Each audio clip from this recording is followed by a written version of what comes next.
Oh, oh, ito binibenta oh. PM lang sa may gusto. 15K. Free delivery. Yan, good morning mga pards. Ngayong umaga ay magbabahagi tayo ng isang learning na natutunan natin sa isang magaling nating farmer, kay Pastora. Tuturo niya sa atin kung paano gumawa ng organic fertilizer gamit ang isda at ang molasses. So tara, samahan nyo kami. Tingnan natin kung ano yung pwede natin gawin. Let's go! Lahat natural na, Pastora. Tapos ito po, ipunin natin. Yan ay gagawin kong pulyar naman yan. Wala sayang, gusto ko kasi yung balat. Ay, tumunog na. Tumunog na yung alarm. Ano po yung ingredients nito, Pastora? 1 kilo lang naman yun ay. Saging tsaka 1 kilong molasses. Tapos saan po ito gagamitin? Yung Diyan yan sa mga plants natin. gagawing fertilizer.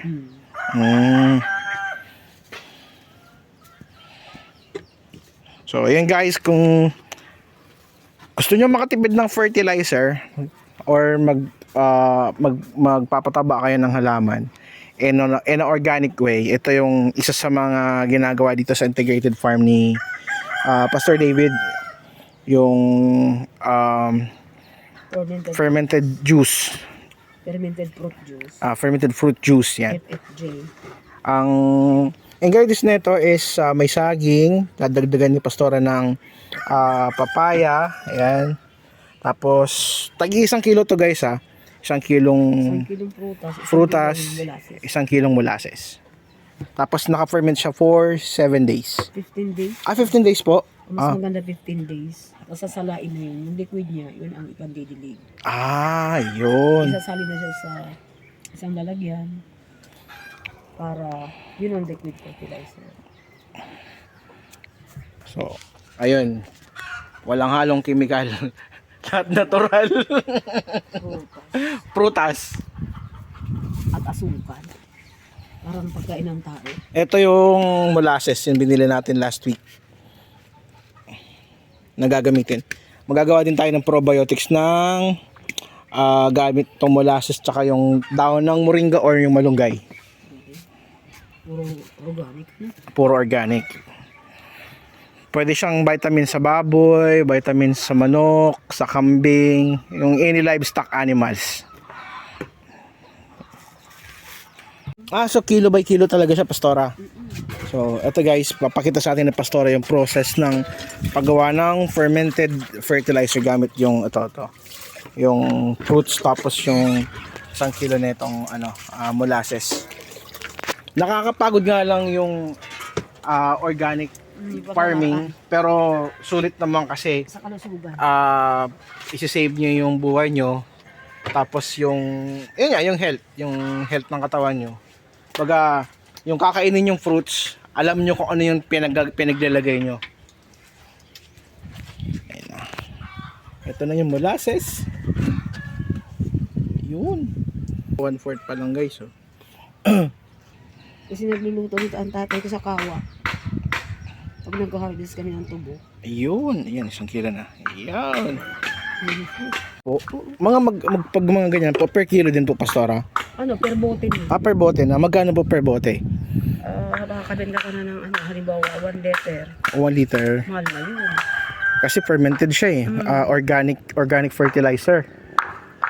Yan na po, yung safe yan. Tapos kukuha ka na lang yan para i-mix mo sa water. I-spray mo. Spray na po sa halaman po. Ano po yung timpla nyo ng timpla nyo sa Pero may 1/4. 1/4 per. Pwede ka sa cup. Okay po. Tapos isang sprayer. Depende sa gusto mong tapangin. Pero para sa akin, mas gusto ko yung Mas matapang, mas maganda. Kasi naman siya, di ba? Organic. Oo. Yun, nahaluin niya. Parang sarap kainin. Kala mo salad na may garang naman. Oo. Yung amoy niya, parang antamis na, parang yung salad na prutas, tapos ang nilaluan ng matamis na bagay. Ang bango. Uy! Yan o. Isipin, sarap ano? Ang sarap eh. Kasi ferment yun ng 15 days. Ganun pala mas effective yung pag ano, 15 days. yung 15 days Pwede kasi din naman matagal yan. talaga siya na nakababad. So ibig sabihin na-extract masyado yung ano, yung minerals na kailangan natin. Ayan yan, no? Kahit na kainin ng tao. Ayan na guys. Ayan na. Ito na yung i-ferment na 15 days. So ilalagay yan or ipang-spray yan dito sa mga halaman na nakatanim dito sa paikot. Ito yung anong tawag dito? Sitaw. Ito yung sitaw. Tapos yun yung mga dragon fruit nila.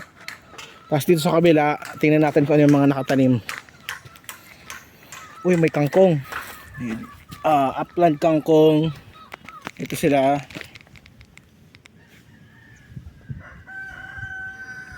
Tapos sa kabila, petchay. Tapos dito, kamatis. Yung itatanim, nakatanim na pala, kamatis. Tapos, ito, pipino. Tapos ito, ginger white. Yan. Pinaikutan na rin to ng lemongrass. Yan, punong-puno to ng lemongrass. Hanggang dun dito. So talagang nakalagay dito, naka-indicate dito na organic farm. So isa sa rason nila kung bakit sila naglagay nitong farm na to is para alam nila kung ano yung pinapataba mo, ginagamit mong pampataba sa mga fruits saka sa gulay for food security. Yun yung habol nila Pastor David dito. And lead by Pastora. Pastora, ano nga po ulit pangalan nyo? Sorry. Pastora Weng po. Pastora Weng, yan. So yung lead ng pagde-develop nitong farm ni David. Ito po yung itatakip natin.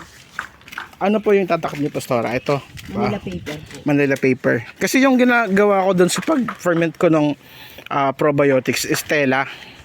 Yun yung tinatakip ko. Manila paper. Manila paper. So, Tapos tatalian niya ng rubber band. Hindi ko pa yung rubber band in-order sa akin. Wala dyan nabibila ng malaking rubber band. Kaya gagamitin natin is para hindi maano yung ano no, yung ganyan na. Para malinis siya. malinis. Paikot. Same way din ng paggawa natin ng ano, ng probiotics. Yung sa atin nga lang tela para hindi siya parang pumutok yung loob. Para nagkakaroon kasi ng pressure pag hinigpitan mo yung ano. O yung enzyme yung sir. Ay, ano, enzyme po Oo, yun. yung nagigisang parang alak. Ano? Opo. Kasi po yung amoy niya ngayon, Pastora, nung pinerment kong ano, probiotics, amoy wine. Oo, yun na yun. Ang bango. Pwede mo nang inumin yun. Ang bango niya, tapos parang ano hindi siya yung mabaho ng una na mabaho siya nung unang hinalo natin. Ang amoy niya, yung parang nabulok na malunggay nung una. Pero nung na-ferment na siya ng 7 days, ang bango na siya, para na siyang wine yung amoy. Lalong tumatagal, lalong bumabango yung ano, yung amoy. Yan na po yan. Oh, yan na. Ito na yung finished product natin, guys. Oh. Ganyan na yun. Oh, dyan na yan, naka-ferment. Lagyan ng, ng label kung kailan siya i-harvest. Susulatan dyan. Dito po. Okay. Nice. Ulit naman po ay isda naman. Ito po, Pastora, isda yung gagawin natin for amino acid. For amino acid naman ito. Pero same din po ng ano, fertilizer din po sa ano. Oo. Ano po yung ano doon, epekto ng amino acid sa halaman? Pang-fertile po ito ng lupa. Kaya ang lupa magiging mataba. Mas mataba siya. Pag may amino acid. Mas green yung dahon ng halaman. Oo. Okay. So same din po sa manok. Yung amino acid, yung epekto ng amino acid sa manok is pampadagdag ng fertility ng manok and din yung pampalakas ng itlog. Ito naman, pinapafertile ang lupa. Kaya mataba. Kaya mataba. So gumamit sa Pastora ng isda, 1 kilo yan, Okay. tapos 1 kilong molasses. Yun. Doon din po sa pag i-spray na siya sa halaman. Ano po yung... Sasalain din po ito. Yung Sas- pinaka-liquid niya, isasalin sa bote. Okay po. Tapos, tatakal mo rin yun every time na mag-i-spray. So kunyari, sa isang sprayer, 16 liters yun, di ba? Oo. Mga ilang pong ano dun So, sa I suggest kahit lagyan nyo ng ano yan, isang, baso, isang cup. isang May cup. cup naman na, para mas maganda ang resulta. Kasi pag tinipid mo din, Parang ano din, walang kwenta din po, di ba? kahit na 1/2 cup, pwede na rin yun. Opo. Pero mas sabi nga ni Pastora, mas matapang, mas maganda. Oo, kasi minsan nagtitipid din baga ang iba. Oo. Lalo pa to, yun nga ang ginagawa ng ibang farmer eh. Mas tinatapangan nila doon sa yung nabibiling fertilizer sa market. Dinadamihan nila para mas matapang yung yung abono. Pag binenta na kasi yan, mahal na yan. Yung mga bote na ganito, Opo. mahal na yan. Mga magkano po yung naabot? Kita may mga ganyan na ginawa Opo. na sa ano, Ito Pastora. 800 na yan. Ito is organic tong fertilizer. Oo. Yan, ito. Organic fertilizer na nasa market. Pero nasa 1 liter siya, guys. Yan. 800. 1 liter is 800. Na kayang-kaya rin naman natin gawin.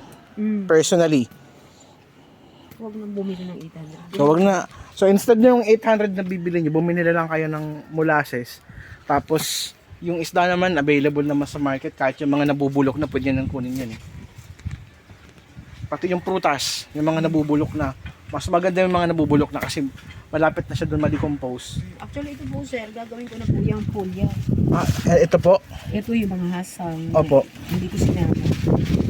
Yan ang po iba. Ilalagay ko naman sa drum na malaki. Haluan ko na siya ng mga dahon ng malunggay. Madrili kakao. Same din po, pang fertilizer din po. Foliar naman yun. Foliar. Tapos- Ano po yung ginagawa nun sa halaman, Pastora? Naku, yun lang, lumusog yung ating radish dahil doon sa ginawa kong una. Meron na po kayong na Opo, isang drum, yan ang puting drum. Ito. Ito na yung Pastora. Wala nang Wala na. Ito yung unang naka-ferment, di ba? Oh. nabawasan na baga yung Iba lang yung amoy, mabaho lang talaga siya. Pero, yun ang kailangan kasi ang halaman yung baho. oo, mas mabaho, mas maganda sa halaman. Yung carbon dioxide, yung utot ng natin kailangan nila yan. Oo, para ginagawa nilang oxygen. Hmm. Hindi nyo alam yun kasi nagkatigadges kayo sa science, no? Dapat uutot ka, hihingan mo sila. Yung mga di pa nagtututbrush dyan, every morning, bugahan nyo ng hininga nyo yung halaman. Kaya magdamo-damo habang binubugahan mo. Tumataba ang halaman. Talaga, Pastor? Yung halaman na laging nabibisita So, ng tao mataba. Bukas, pagkagising ko, di mo na ako magtututbrush. Punta na ako sa farm. Bubugayin ko yung mga lemon natin doon. Tama. Pagkain nila yun. Tapos ikaw naman, papalitan ka nila ng oxygen galing sa kanila. Ito pala guys yung trick dyan. Pag gagawa kayo ng ganito fertilizer, tanggalan nyo ng dugo. Para, Oo, para wala siyang blood. Pero magagamit mo pa rin yan. yung pinagugasan. Opo. Sa foliar po, di ba? Foliar. Sa foliar fertilizer. Foliar. Naglagay na sa drum ng foliar lahat ng mga leftover sa kusina. Opo, yun yung gagamitin po. Opo. So 1 kilo, another. Ang dami na naman natin natutunan ngayon guys. So, pag nagkaroon tayo ng integrated farm, may i-apply na tayo kasi naturuan na tayo ni Pastora. Libre lang yan. Hindi yan pares ng ibang farmer, ibang agriculturist na nagpapabayad, tuturuan ka. Kaya dapat may stock lang talaga ang farm ng Ng molasses po, ano po? dapat container ng available lang. Dire-diretso ka lang hugot ng malunggay. Gawa ka na kaagad ng iyong Ng probiotics, ng fertilizer. Ang tawag naman doon sa dahon, gulay is fermented plant juice. Fermented plant juice. O mga dahon na yun. Ito naman fermented fruits. O ito naman fermented na fish. Kaya Ito naman fermented fish. o, Pero lahat yon fertilizer. yes, lahat yung may pampabulaklak, pampabunga, Ayan. pampataba.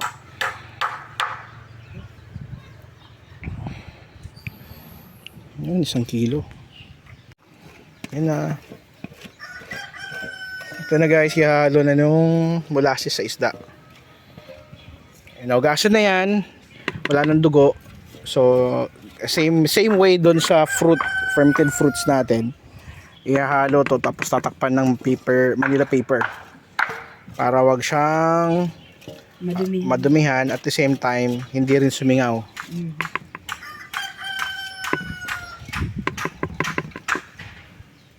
Solid. Yan, mix na.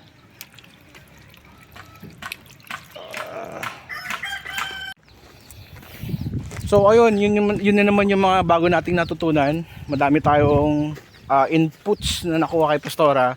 And di ko alam na pwede palang gawin fertilizer sa halaman yung isda, pati yung mga fruits. Ngayon ko lang natutunan. Ngayon ko lang nakita.